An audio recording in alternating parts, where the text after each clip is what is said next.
Este o întrebare care necesită un răspuns datorită confuziei create în determinarea identității baptiste. Pentru unii, baptiștii sunt sectanți, pentru alții sunt pocăiți, este o poreclă pe care e foarte bine cunoscută în România, pocăiții. Pentru alții suntem o denominație, pentru alții suntem niște rătăciți, suntem niște frați care am rătăcit pe calea adevărului. Baptismul este una din denominațiile creștinismului, așa cum este recunoscut catolicismul, ortodoxismul, a fi denominații creștine. Baptismul este de asemenea este o denominație creștină. Pentru mine este una din semințiile creștinismului. Sunt mai mulți istorici care au ajuns să determine istoria baptismului bazat în două lucruri. Unul ar fi bazat în numele de baptist. Când a apărut acest nume? De fapt, acest nume de baptist, ca o identificare a unei biserici, a fost pusă ca o poreclă și a apărut în anii 1580-90, la sfârșitul anilor 1500.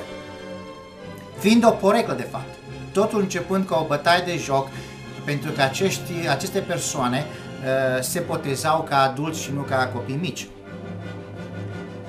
Pentru alții istorici au încercat să identifice baptismul nu în nume, ci în principiile baptiste, având în vedere că baptismul ca nume a apărut ca o poreclă, ei ar susține că nu ar fi normal ca, datorită unei porecle, istoria să începe când această poreclă ar fi fost dată acestui grup de creștini.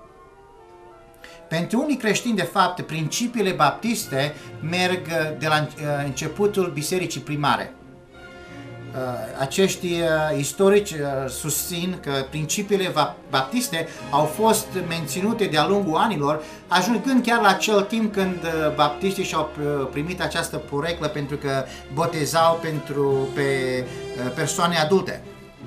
Acești istorici, de fapt, spun că principiile istorice ale baptiștilor au fost menținute de-a lungul secolelor până la secolul XVI-lea, la sfârșitul secolului XVI, când baptismul începe a fi identificat ca o poreclă, ar fi fost menținut, de exemplu, de novaționiști, care la anul 251 au început o trezire spirituală în sânul Bisericii Catolice, paulicienii, care la anul 653 au început să susțină, au făcut un protest pentru o trezire spirituală a Bisericii Catolice, la urma urmei aceștia fiind dați afară din biserică, fiind socotiți sectanți.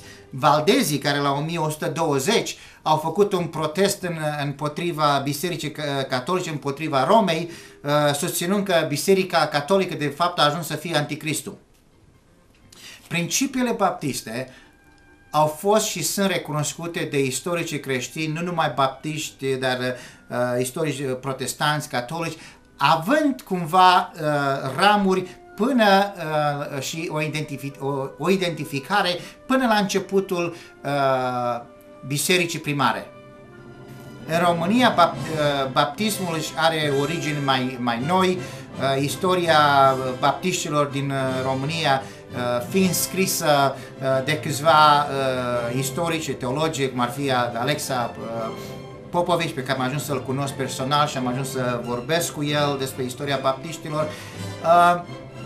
Istoria acestei denominații nu este determinată de cunoștința unui popor, ci este determinată de principiile istorice, arheologice, de ceea ce istoria și manuscrisele de-a lungul anilor au fost lăsate și ne-au adus până în ziua astăzi, determinând și aducând la cunoștința tuturor că baptismul de fapt nu este ceva nou, este păstrat prin succesiune de la generație, din generație în generație până în zilele noastre.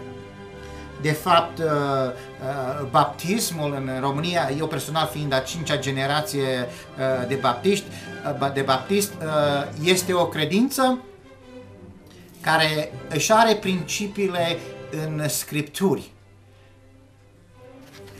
Baptismul ca principiu recunoaște 4 libertăți. Libertatea sufletului.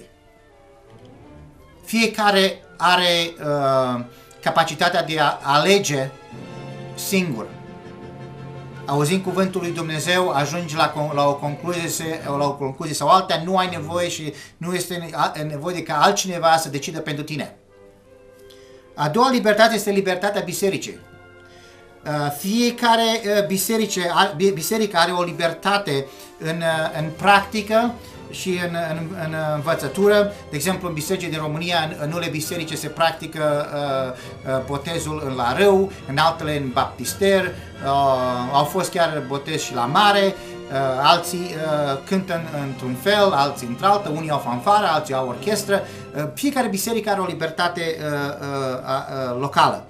A treia libertate este libertatea scripturală și aceasta face apel la faptul că fiecare credincios poate să interpreteze Scripturile prin ajutorul cuvântului lui Dumnezeu, cu ajutorul scrierilor care sunt la îndemână și în mod special prin prezența Duhului Sfânt.